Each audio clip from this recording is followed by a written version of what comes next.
সংবিধান সংস্কার পরিষদ সদস্যদের শপথ ফরম। আমরা কেউ সংবিধান সংস্কার পরিষদের সদস্য হিসেবে নির্বাচিত হইনি এবং সংবিধানে এটা এখনো ধারণ করা হয়নি। গণভোটের রায় অনুযায়ী সংবিধান সংস্কার পরিষদ গঠিত হলে সেটা সংবিধানে আগে ধারণ করতে হবে এবং সংবিধান সংস্কার পরিষদের সদস্যকে কে শপথ নেয়াবেন সেটা বিধান করতে হবে এবং কোন এরকম এটা সংবিধানে নেই। এই ফর্মটি তৃতীয় তফসিলে আছে, সাদাটা।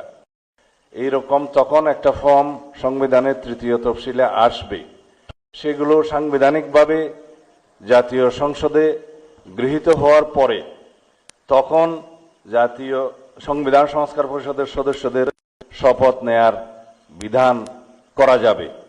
বিধায় আমরা এখন সাংবিধানিকভাবে এই পর্যন্ত আমরা এসেছি, আমরা সংবিধান মেনে এই পর্যন্ত চলছি এবং আশা করি সামনের দিনেও চলব। আমি মাননীয় চেয়ারম্যানের নির্দেশে ওনার উপস্থিতিতে আপনাদেরকে এই আমাদের দলীয় সিদ্ধান্তটা জানালাম। ধন্যবাদ সবাইকে।